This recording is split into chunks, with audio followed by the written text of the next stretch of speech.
Next question is from Amped Heart. How much do you guys cycle in and out of your healthiest self? How often do you fall off of your workouts or diet plan? How often do you fall off your workout or diet plan, which I just said? I typed it twice. Reiterate it. Yeah. How extreme does the pendulum swing, and how long do these periods last?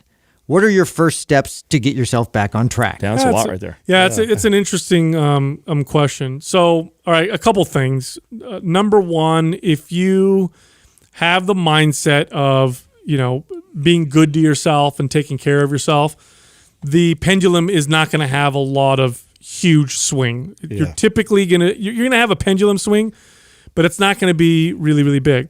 Here's the other thing you want to consider. You got to consider context. My healthiest self is different if I am in a situation where life is very, very stressful versus when life is not very stressful versus when something happens that's terrible or something happens that's great. I mean, I had somebody very close to me pass away years ago.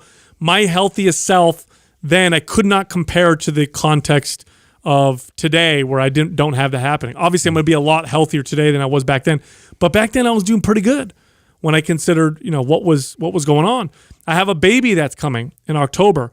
My healthiest self during the, first few months or year of that situation is probably going to be different than it is before I had an infant or after they turn 3 or 4 years old or 5 years old or whatever. Mm-hmm. So that's something you want to look at as well. Now, that being said, if you find that you have this wide pendulum swing, if you find that you fluctuate between fit, healthy, mobile, feeling good, and 30, 40, 50 pounds overweight and feeling terrible, well, yeah, you definitely need to look at what's happening and why you're finding yourself in a all in or all out type of situation.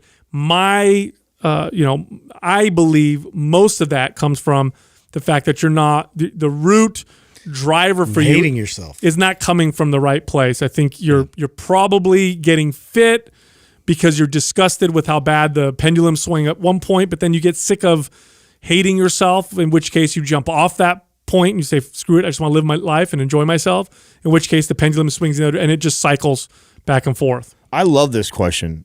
Justin, you picked this question, yeah? Yeah. Uh-huh. I really like this question because I've actually thought about this a lot, and more so than, and it's because it's funny, it's exactly what Sal brought up, right? Yeah. He's about to go into having a kid. I know that for sure I am not the fittest version of myself. But why I find it an interesting question and why I've thought about it a lot is because there are many different things that to measure health. It's different than my body fat percentage. That's only one marker. Mm-hmm. That's only one marker that falls in there, right? And that can be an actual pretty wide range, And for me, I'd say that range is somewhere between 9 and 15%. I would consider myself, a body fat percentage, quote unquote, healthy in that range. So that's a pretty wide range I can go. But then there's other factors that I would consider myself healthy or unhealthy. My stress, my sleep, my relationship with my partner, my relationship with my family, my relationships with my business, my financial health. Like there's a lot of other markers in my life that dictate how healthy I am. Mm-hmm. And it's kind of crazy because it's hard to say, like there's parts of me that actually think that I'm the healthiest I've ever been in my life right now. But I'm definitely not the fittest I've ever been. Mm-hmm. But when I think about where I'm at in my relationship, having a whole new purpose, like I have a different purpose in my life that's given me a different focus and drive that makes me feel more healthy about my financial, makes me feel more healthy about my future. So there's a lot of things that you have to really consider. And unfortunately, we put everything on, in the fitness space, we put everything on the way we look. Yeah. You know what I'm saying? And like everybody for sure who's known me for 5 years would say, Adam is definitely not as fit as he was 5 years ago. But I would tell you that I think I'm healthier. I think I'm a lot healthier. I think I'm not having to weigh and measure food. I've got a very nice, good balance. I definitely haven't had long periods of time where I'm not exercising and strength training. And there's a lot of energy and focus that's actually been put into other areas in my life that maybe weren't as healthy when I was training and at the best body fat percentage. So, there's a lot to consider.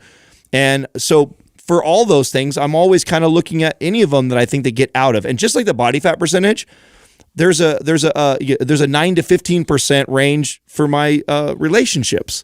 There's a 9 to 15% range for my family. There's a 9 to 15% range for my finances. Does that make sense? Like the pendulum swings, but like with body fat percentage, it's between 9 exactly. and 15%. Let's talk about finances. Like there's parts of me that says, hey, I work really hard. I should be able to enjoy some of that. But then I should also be responsible. I have other people that I'm taking care of.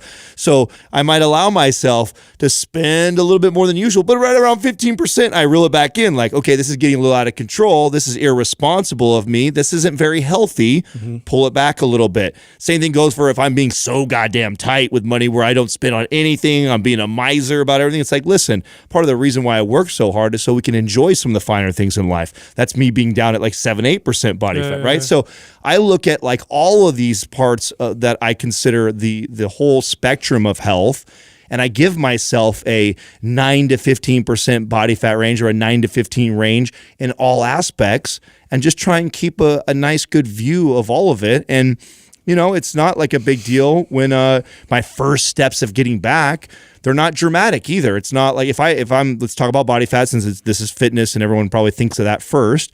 When I start to see myself get towards that upper end, I know it's because I've been allowing things that are probably not the healthiest thing in my diet more frequently.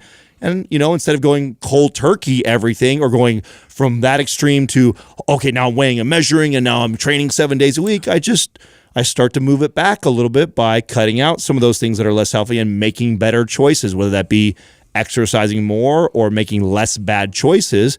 And I really feel that way about all those aspects of my life. And only you can dictate that. Only you know how you value all those other things that make you, quote unquote, healthy. Yeah, I look at it all as it's just a dance, and it's just something that I'm constantly evaluating where my homeostasis is, where I'm currently at, and then how I can pour myself in a different direction. All those things you mentioned, finance, family, the way that my body looks, the way that my body's performing, the overall stress that I'm allowing myself to accumulate.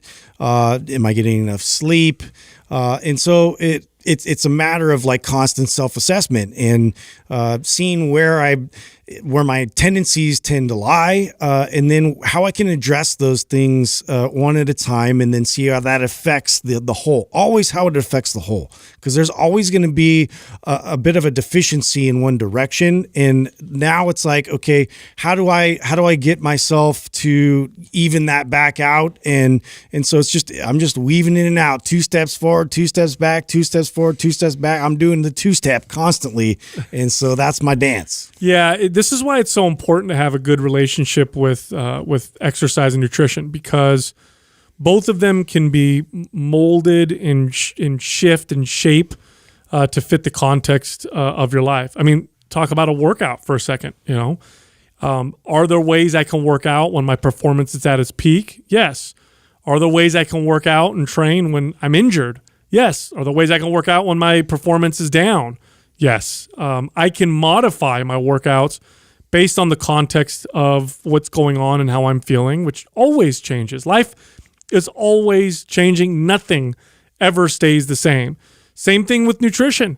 I'll feed myself according to that as well. And so that's why it's so important to have a good relationship. People talk about balance all the time, right? You need to have balance. What the hell does balance mean? Yeah. Balance, in my opinion, what balance actually means is you're doing things for the right reasons. So if I'm working for the wrong reasons, let's say I'm working because I'm insecure about not having money, I'm not going to have any balance. That's the wrong reason. Now, what if I work to find a little bit of purpose in my life, and in order to support my family so I can have better times with my family and provide for my family, then I'm probably going to have better balance with my work. Same thing with your workouts. Same thing with your nutrition.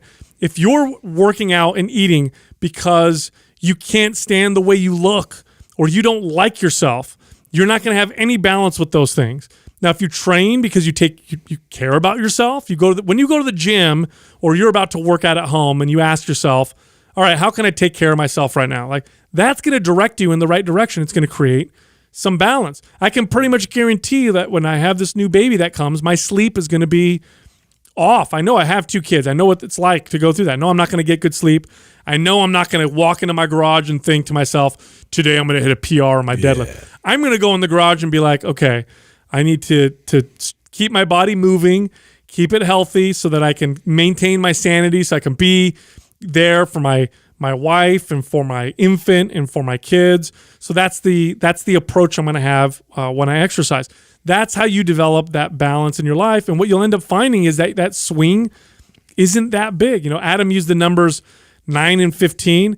I mean, that's kind of where I live in between those. Sometimes my body fat goes up a little higher. And why is it going up higher? Because of balance. There's other things in my life that are more important for my overall health than being at, 9% body fat. Sometimes it goes in the opposite direction. Sometimes life is working out a certain way to where I can really focus on getting super shredded and I get some value out of that. But you got to have that attitude if you plan on, being your best self or maintaining good health for the rest of your life. It has to be that way. Everything changes at some point. If you're lucky, you get old. At some point, you're going to run into all kinds of different obstacles. And if you don't understand this, you will fail at some point. Some point, your life is going to get so different that you're going to say to yourself, screw it, I can't keep up this workout. Screw this diet. I can't do it. I'm too stressed out, or it doesn't work for me right now. My work is too hard. And that's when you have those wild pendulum swings. So balance is important, and always think of context. Your healthiest self involves a lot more than just how shredded and muscular and strong you are.